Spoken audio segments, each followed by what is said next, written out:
The 90s were filled with unforgettable villains. Some terrified us, some made us think, and some we secretly rooted for. Today we're counting down the top 10 best 90s movies villains that left their mark on cinema history. These are some of my favorite villains. Let me know what you think of them. I think this is a pretty good list from the 90s, ranging from aliens to real people to gangsters. Like, it's just a variety of villains, and I hope you like the list. Number 10 is going to be the aliens from Independence Day. They didn't speak, they didn't negotiate, they just destroyed. The aliens in Independence Day gave us some of the most iconic invasion visuals of the decade. Ruthless, relentless, and totally terrifying. Those motherfuckers just came in blowing shit up.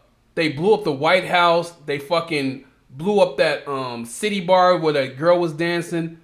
They came in with no warning. There was no peace. They had a helicopter like trying to talk to them in peace, and they blew that up too. Welcome wagon has commenced. There's something happening here.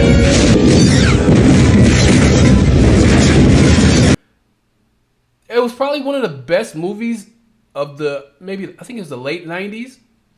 Will Smith at his action peak. And it was just, those aliens were fucking ruthless. And then when they captured one, and the motherfucker said there will be no peace. Can there be a peace between us? No peace. What is it you want us to do? They were like, man, they just want to destroy everything. They made a part 2, which I didn't like. But the original Independence Day was a masterpiece for its time. Definitely one of the top 10 villains of the 90s, in my opinion, because they didn't give a fuck about nobody and nothing. They just wanted to destroy the earth. Number 9 is going to be Percy Wetmore from The Green Mile. He wasn't a monster. He was worse. A man with power and no empathy. Percy was proof that the evil doesn't need claws or fangs, just a badge with no heart. He was the worst. He was a piece of shit. And he treated these guys like they were less than human. I know they were on death row for doing some bad stuff, but you can still treat a man like a man. He killed that other guy. The guy that was on death row, he was supposed to put the water on the sponge. And he didn't put the water on the sponge on purpose because he got embarrassed by that dude. So he made that dude suffer, and they made him watch. Why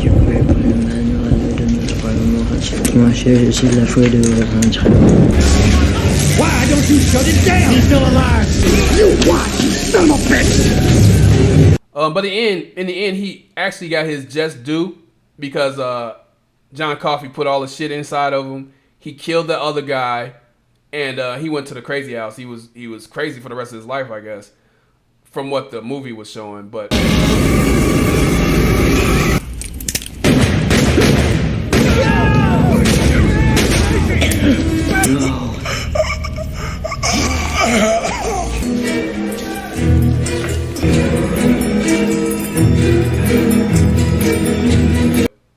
he was definitely a terrible person. And one of my top 9 villains. When I watched this movie the first time, I was like, this guy's the fucking worst person I've ever seen. To be in a position of power and to treat people like that is the worst. And he was a little man too, which is probably one of the reasons why he acted that way, because he was a little man. He was, self-conscious about how small he was.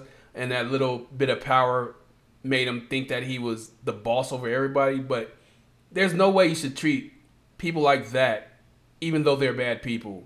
Every person deserves decency, even the pieces of shit that are on the death row. Number 8, Cal Hockley, Billy Zane from Titanic. Let's be honest, Cal was a real villain in Titanic, arrogant, abusive, and a total coward. Billy Zane made you want to throw him overboard more than the iceberg ever did. He was the fucking worst. And he fucking lived, which made it even worse. He he pretended to be that little girl's father, and that girl is old enough, I thought, to be like, no, he's not my dad. I have a child! I have a child! Get her out of there! Please. I'm all she has in the world. Give it here. But he got away with it. He was a dick in the whole movie. He was a dick to Rose. He tried to get her married. I don't even know how that shit worked. I guess he was betrothed to her or whatever, and she was supposed to marry him. But she didn't want to marry him because he was a dick. And he was a dick to fucking Leo DiCaprio's character too. He was just a terrible person. And he's definitely the villain in this movie, other than the iceberg. But yeah, I did not like Billy Zane in Titanic. I thought he was the lowest of the low, and he ends up getting away, which means the villain actually wins in this movie. Hit his interest hard. Which is alright, I guess, but he's one of the people that shouldn't have lived. So I read. Number 7 is the Warden from Shawshank Redemption. Corruption in a three-piece suit. The Warden was a system personified, calculated, cruel, and hiding behind religion. He didn't just punish, he erased hope. This is the worst type of person to me, in my opinion. I don't like, in real life, people who hide behind a Bible, who say they practice religion, who say they're Christian, and they have a totally second life. It's like the worst type of hypocrite, in my opinion. Rule number 1, no blasphemy. I'll not have the Lord's name taken in vain in my prison. I believe in 2 things, discipline and the Bible. Here you'll receive both. Put your trust in the Lord. Your ass belongs to me. And in this movie, he claims to be a Christian, a God-fearing man, but he's the most corrupt person ever. First of all, he could have got Andy Dufresne off, and he killed the guy that had all the testimony and all the evidence that Andy didn't kill him, to keep him in jail, to keep him to do his books or whatever, to keep the money coming in for him. Would you be willing to swear before a judge and jury, having placed your hand on the good book and taken an oath before Almighty God himself? Just give me that chance. That's what I thought.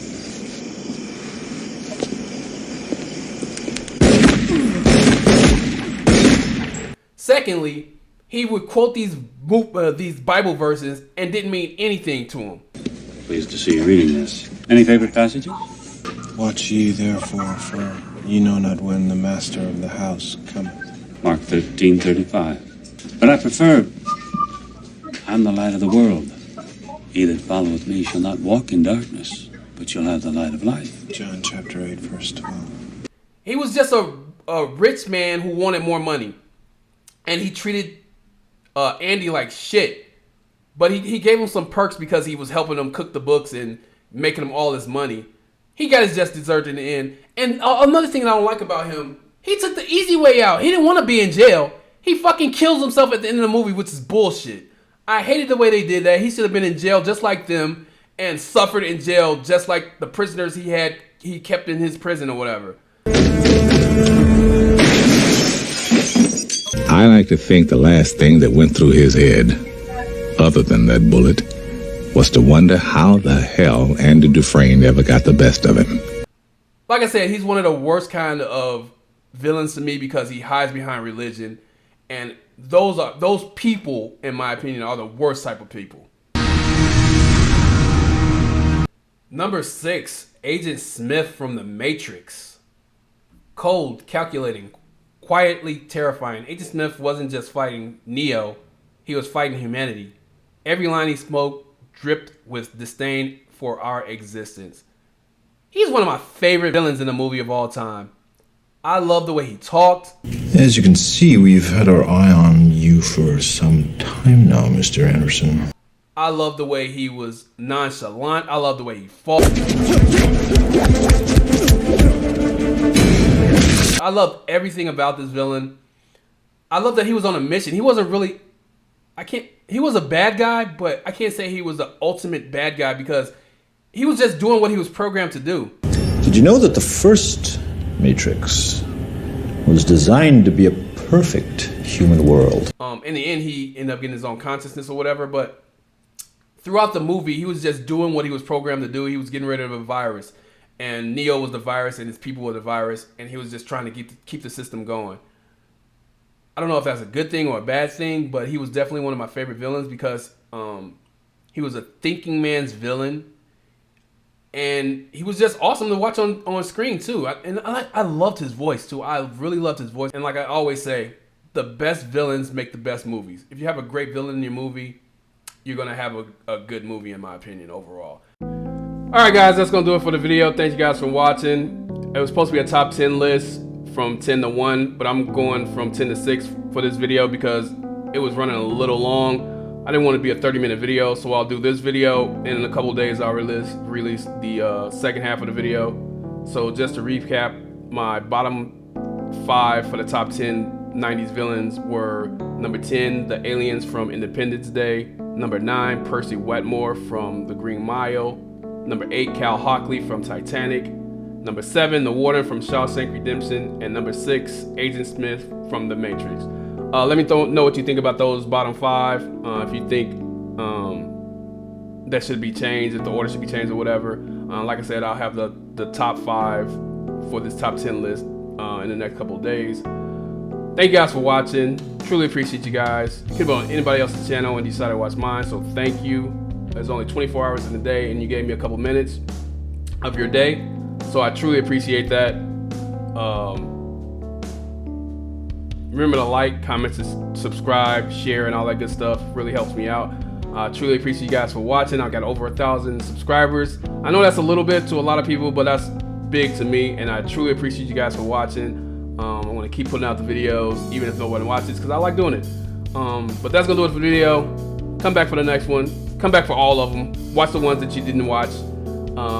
Thank you guys. Have a good one, and I'll get it to y'all on the next one. Later.